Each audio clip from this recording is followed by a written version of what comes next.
बिस्मिल्लाहिर्रहमानिर्रहीम। अस्सलाम वालेकुम। 9th क्लास लेक्चर नंबर 16 के अंदर हमने एक्सरसाइज जो है 7.3 की थी और 7.3 एक्सरसाइज के अंदर हमने क्वेश्चंस जो इनइक्वालिटीज़ को हम डिस्कस कर रहे थे, लीनियर इनइक्वालिटीज़ को। आज हम रिव्यू एक्सरसाइज स्टार्ट करते हैं। उसमें हमारे पास डेफिनेशंस हैं, कुछ क्वेश्चंस हैं, उसी तरीके से जो हमने चैप्टर के अंदर ही जो मेथड से जो चीज़ें की होती हैं वही उनको हमने इसके अंदर अप्लाई करना है। 7.1 को मिलाकर 7.2, 7.3 इन तीनों एक्सरसाइजों के क्वेश्चंस जो हमारे पास रिव्यू एक्सरसाइज के अंदर आगे हमारे पास उसकी चीज़ें यूज़ होंगी, बेसिक जो हमारे पास स्टेप्स हैं वो यूज़ होंगे। तो एक्सरसाइज रिव्यू एक्सरसाइज 7 के अंदर हम देखते हैं हमारे पास क्वेश्चन नंबर उसने हमें 1 दिया है। MCQs आपने करने हैं। इसमें कोई भी आपको प्रॉब्लम हो MCQs में, आप इसको सॉल्व करके देखा करें। जो सॉल्व करने वाले होते हैं उसमें अगर कोई प्रॉब्लम हो रही हो तो आप उसका जो है प्रॉपर आंसर वो आप व्हाट्सअप करके पूछ सकते हैं।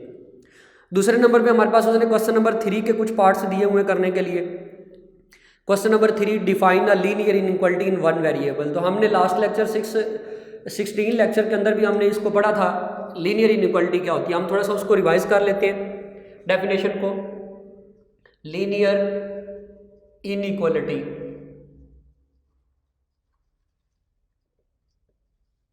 What is linear inequality? हमने कहा था the equation of the forms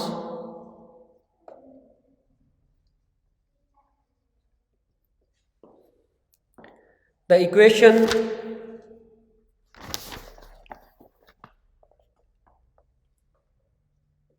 of the form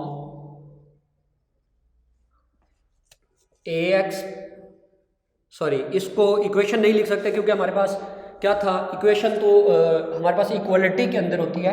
इसको हम इस तरीके से लिखते हैं a linear inequality, a linear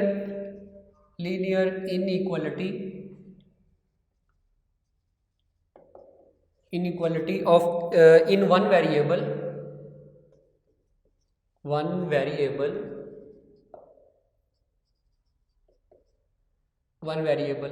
X is of the form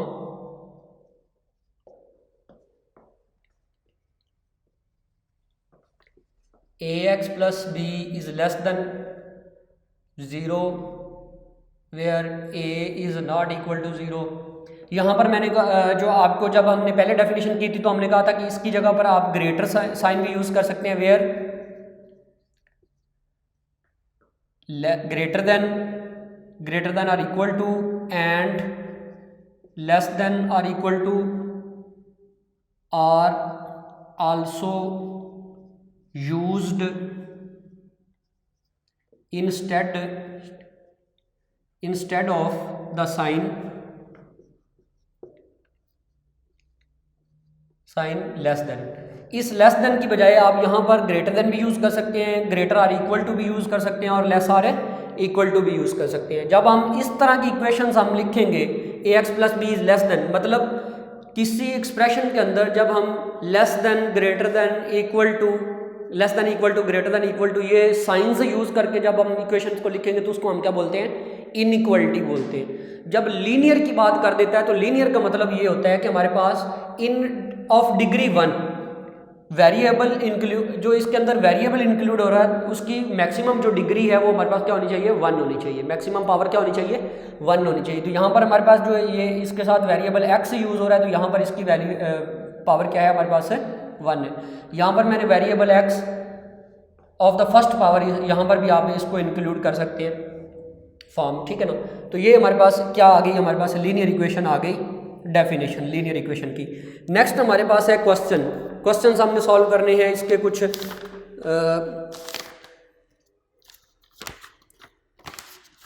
इसका पार्ट नंबर 3 है, वो इस एक्सरसाइज के अंदर उस तरह का हमने कोई भी क्वेश्चन नहीं किया, लेकिन हम उसको सॉल्व कर लेते हैं, आपको समझ इंशाल्लाह आ जाएगी अच्छे तरीके से। देखें इसका पार्ट नंबर 3 उसने दिया हुआ, the formula relating degree Fahrenheit to degree Celsius is, एक फार्मूला हमारे पास दिया हुआ है F is equal to 9/5 Celsius plus 32। ये फ़ारेनहाइट इसको पढ़ते हैं, F जो है F मीन फ़ारेनहाइट और C for Celsius. Celsius scale एक हमारे पास होता है और एक फ़ारेनहाइट स्केल होता है। टेम्परेचर को मेजर करने के लिए ये स्केल हम यूज़ करते हैं। तो आपने फिज़िक्स के अंदर भी ये जिन बच्चों ने फिज़िक्स है जिन बच्चों की, वो उन्होंने सबने ये डिस्कस किया होगा इसको, फ़ारेनहाइट और डिग्री स्केल को। तो यहाँ पर हमने फ़ारेनहाइट और डिग्री को हम पढ़ रहे हैं यहाँ पर। तो Fahrenheit the formula relating degree Fahrenheit to degree Celsius is this one, for what value of C is F is less than 0, F is less than 0। वो कहता है for what value of C, हमने C की वैल्यू मालूम करनी है in which F is less than 0। तो यहाँ पर एफ की वैल्यू पुट कर दें ये वाली पूरी। तो 9/5c plus 32 is less than 0। तो यहाँ से आप c की वैल्यू निकाल लेंगे। अब 32 उधर जाएगा तो माइनस का हो जाएगा, 9/5c is less than 0 minus 32, 9/5c is less than 0 minus 32 तो माइनस 32। अब ये वाला 9/5 इधर क्या हो रहा है, 5 इधर डिवाइड कर रहा है, तो ये उधर जाके क्या करेगा, multiply. 9c is less then minus 35 multiply by 5। इस तरीके से ये 9 इधर क्या कर रहा है, मल्टीप्लाई हो रहा है, उधर जाके हमारे पास क्या करेगा, डिवाइड करेगा। c is less then minus 35 multiply by 5/9, 5/9। तो इसको हम सॉल्व कर लेते हैं इस तरीके से। 5 को मल्टीप्लाई करें 35 से और डिवाइड कर दें 9 के साथ, तो c की वैल्यू आ जाएगी हमारे पास, c इज़ लेस देन, हम इसको कैलकुलेटर से कर लेते हैं, 35 multiply by 5 and divided by 9। तो ये हमारी वैल्यू आ गई 19.44। c is less then 19.44। आप इसको एक स्टेप ऐसे भी इसको लिख सकते हैं आप 175 पर, c इज़ लेस देन 175, ये माइनस भी है साथ, माइनस 175.9, सॉरी पॉइंट कह रहा हूँ मैं। तो यहाँ पे डिवाइड के अंदर ऐसे ही लिख दें या इसको डिवाइड करके लिख दें, तो ये आपका आंसर आ जाएगा। c की वो वैल्यू हमने निकालनी थी जिसके लिए हमारे पास फ़ारेनहाइट जो है वो लेस देन हो 0 के। तो उस तरीके से उस यहाँ पर हमने क्या कर दिया, f की वैल्यू यहाँ पर रखी, लेस देन इसको 0 के रख लिया जो कंडीशन उसने दी हुई थी गिवन के अंदर। ये f की वैल्यू ये दी हुई थी, ये इसको 0 के इक्वल रख के हम चले यहाँ से, लेस रख के चले इसको, यहाँ से c की वैल्यू फाइंड कर ली। तो ये c की वैल्यू अगर हम यहाँ पर पुट कर दें इस जगह पर, तो f का आंसर जो है वो नेगेटिव आएगा, मीन डैट लेस देन 0 आ जाएगा। नेक्स्ट इसका हमारे पास क्वेश्चन है 5, हमने क्वेश्चन नंबर 5 करना है इसका।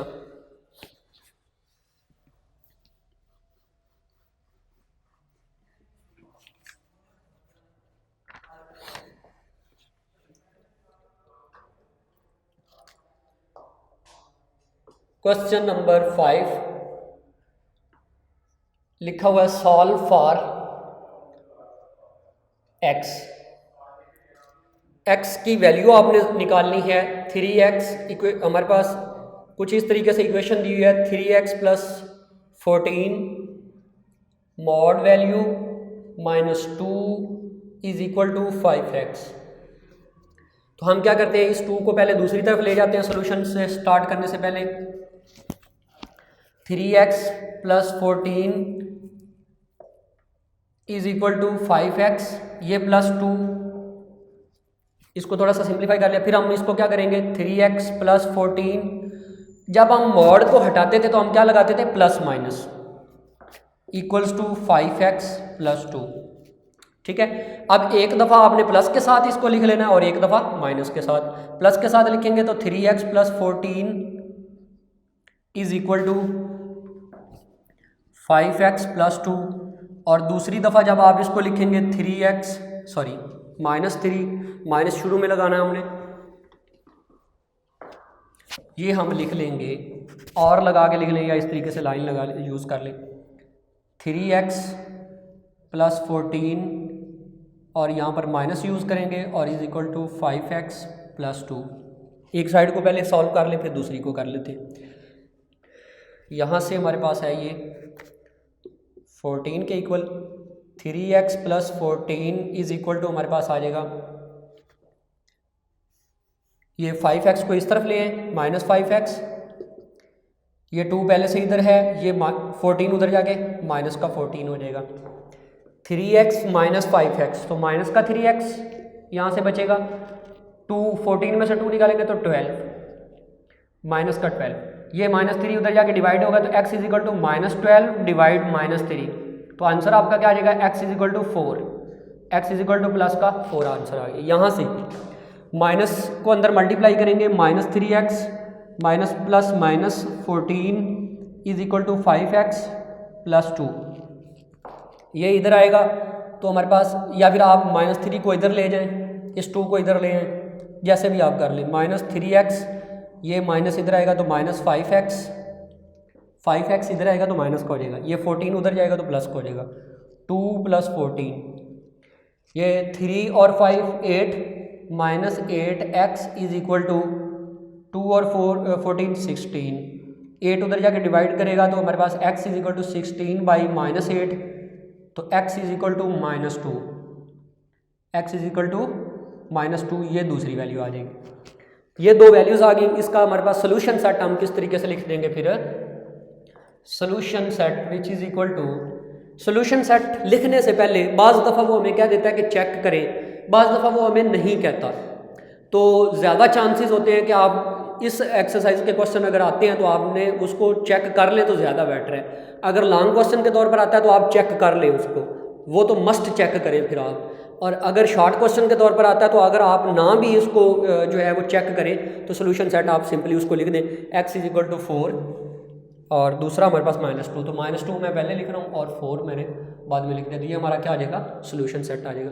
और जब बार बार आप इसकी प्रैक्टिस करेंगे तो आपको पता चल जाएगा कि कौन कौन से क्वेश्चंस का सोल्यूशन जो है वो सेटिस्फाई करता था और कौन से क्वेश्चन का सोल्यूशन सेटिस्फाई नहीं करता था। तो उससे फिर प्रैक्टिस जब हो जाती है तो उससे आपको अंदाज़ा हो जाता है। नेक्स्ट हम इसका पार्ट जो है वो हमारे पास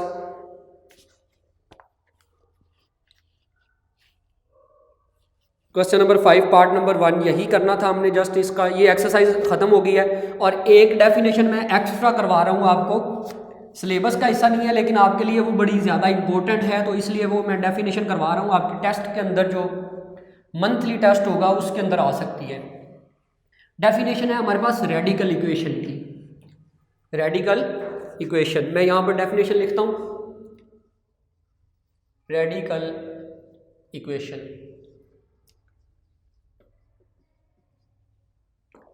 रेडिकल इक्वेशन कौन सी होती है, हमने हमारे पास चैप्टर नंबर जब हमने 2 किया था उसके अंदर हमने रेडिकल वाली चीज़ें, रेडिकल को डिस्कस किया था कि व्हाट इज़ रेडिकल, रेडिकल क्या होता है। तो रेडिकल के अंदर हमने स्क्वायर रूट को भी डिस्कस किया था, क्यूब रूट को भी डिस्कस किया था, fourth root and up to सोन, उसके हमने क्वेश्चंस किए हुए हैं सेकंड चैप्टर की अगर हम बात करें तो उसके अंदर। तो जस्ट मैं यहाँ पर डेफिनेशन आपको बता देता हूँ रेडिकल इक्वेशन की और साथ कुछ एग्जांपल्स दे देता हूँ कि हमारे पास हम उन इक्वेशंस को क्या कहेंगे, रेडिकल इक्वेशंस कहेंगे। अ radical equation is that, radical equation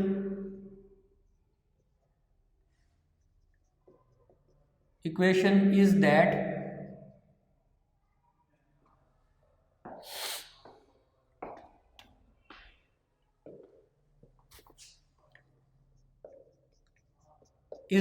in which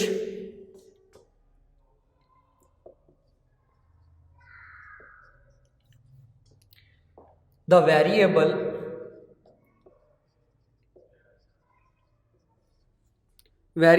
occurs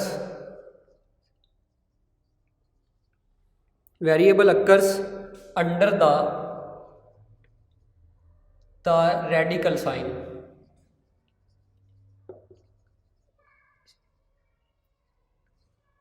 under the radical sign. For example,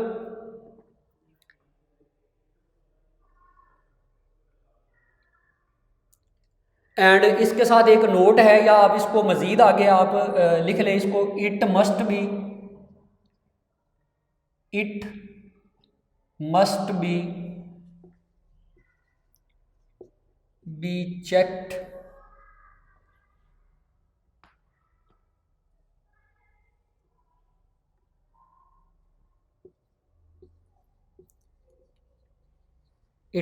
checked for any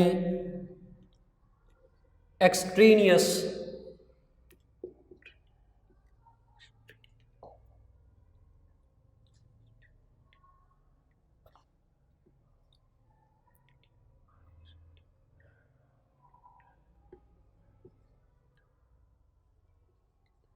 extraneous root या सोल्यूशन, रूट भी कह सकते हैं सोल्यूशन भी कह सकते हैं, दोनों में से जो मर्जी लिख लें।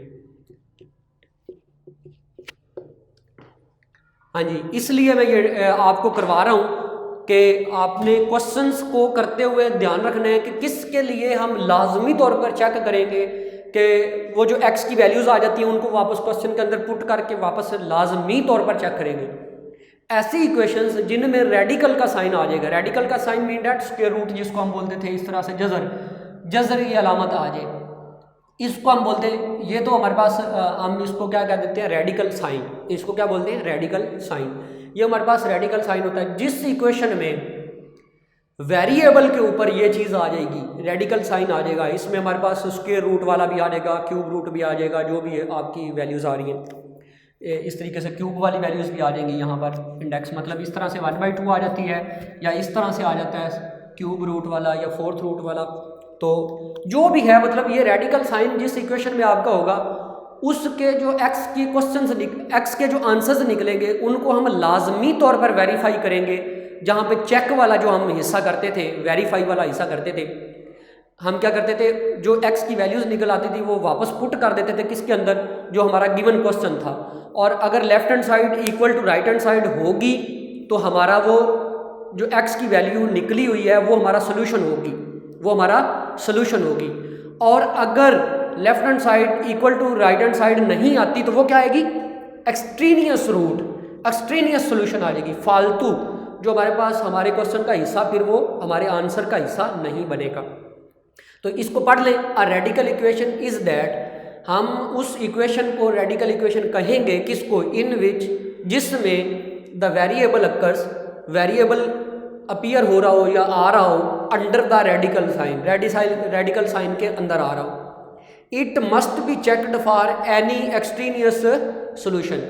इस तरह की जो इक्वेशंस आ रही होंगी उसमें हम लाजमी तौर पर चेक करेंगे कि क्या इसके अंदर कोई एक्सट्रेनियस रूट आ रहा है या नहीं आ रहा। एक्सट्रेनियस सोल्यूशन तो इसका कोई नहीं आ रहा। फॉर एग्जांपल हमारे पास कोई इक्वेशन होती है इस तरीके से दी हुई, एक्स स्क्वायर प्लस, या सिंपली मैं कह देता हूँ 2x plus 3 is equal to 4, इस तरह से कोई इक्वेशन दी हुई है। तो इसको जब आप सॉल्व करेंगे तो लास्ट पे जो x की वैल्यूज निकल आएंगी, हम पहले क्या करते थे, इसका स्क्वायर ले लेते थे, दोनों तरफ स्क्वायर लेके इसको 2x plus 3 is equal to 4। अब हमारे पास इसको हम चेक करेंगे कि क्या इसका जो रूट जो हमारे पास बन रहा है, पहले x की वैल्यू निकाल लेते हैं। 2x इज इक्वल टू 4, ये हमारे पास क्या आ जाएगा -3, 2x इज इक्वल टू 1 और x इज इक्वल टू 1/2। अब ये जो x की वैल्यू निकल आई है, x की वैल्यू को वापस पुट करेंगे हम इस इक्वेशन के अंदर, वापस पुट करेंगे इस इक्वेशन के अंदर। वो कह रहा है कि इसको लाजमी तौर पर चेक करना है आपने। चेक, यहाँ पे मैं यहाँ पर लिख देता हूँ, ऊपर लिख देता हूँ, यहाँ चेक कर लेते हैं हम। चेक क्या चेक करेंगे, ये 1/2 यहाँ पर पुट करके चेक करेंगे।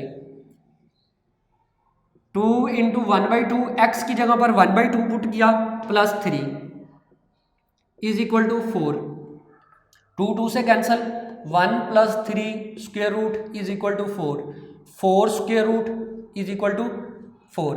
अब हमारे पास यहाँ पर क्या आ रहा है, 4 स्क्वायर रूट तो 2 होता है, विच इज इक्वल टू 4। तो ये 2 is not equal to 4, 2 is not equal to 4। अब 2 इज नॉट इक्वल टू 4 है तो हमारे पास ये हमारे आंसर का हिस्सा नहीं हो सकता, ये हमारा सोल्यूशन नहीं हो सकता। x इज इक्वल टू 1/2 ये हमारा सोल्यूशन नहीं होगा। अगर यहाँ पर left hand side right hand side के इक्वल आ जाती तो हम उसको कह देते कि ये हमारा सोल्यूशन है, x इज इक्वल टू 1/2 हमारा सोल्यूशन है। अब हम क्या लिखेंगे, x इज एक्सट्रेनियस रूट, मतलब 1/2 इज एन एक्सट्रेनियस रूट,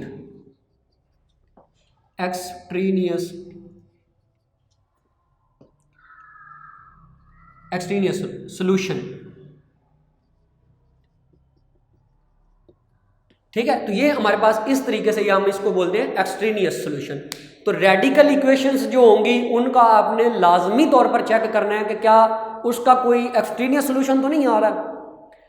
बाकी जो जितने भी क्वेश्चंस हैं उसमें अगर कहा जाता है आपको चेक करने के लिए तो आप कर देंगे, और अगर लॉन्ग क्वेश्चन आ जाता है तो फिर करेंगे, और अगर शॉर्ट क्वेश्चन आता है तो अगर नहीं कहा हुआ तो आप उसको छोड़ भी सकते हैं, क्विट भी कर सकते हैं। और मोस्टली आपको प्रैक्टिस से पता चल जाएगा, जिसमें हमारे पास आ रहे होंगे, जिन क्वेश्चन जिस टाइप के क्वेश्चन में हमारे पास एक्सट्रेनियस रूट आ रहे होंगे, मोस्टली वो कौन से वाले में हमेशा आ जाते हैं, जो हमारे पास स्क्वायर रूट के अंदर या रेडिकल साइन के अंदर जो हमारे पास इक्वेशंस, रेडिकल इक्वेशंस के जो हमारे पास रूट्स होते हैं वो उनमें चांस होता है हमारे पास क्या आने का, एक्सट्रेनियस रूट आने का। तो इसको आपने अच्छे तरीके से इस चैप्टर को कर लेना है। इस चैप्टर के बाद हम जो चैप्टर स्टार्ट करना है उससे पहले आपके पहले हम टेस्ट लेंगे और उसके बाद ये चैप्टर नेक्स्ट चैप्टर हम स्टार्ट करेंगे। आज के लिए इतना ही, अल्लाह हाफिज़।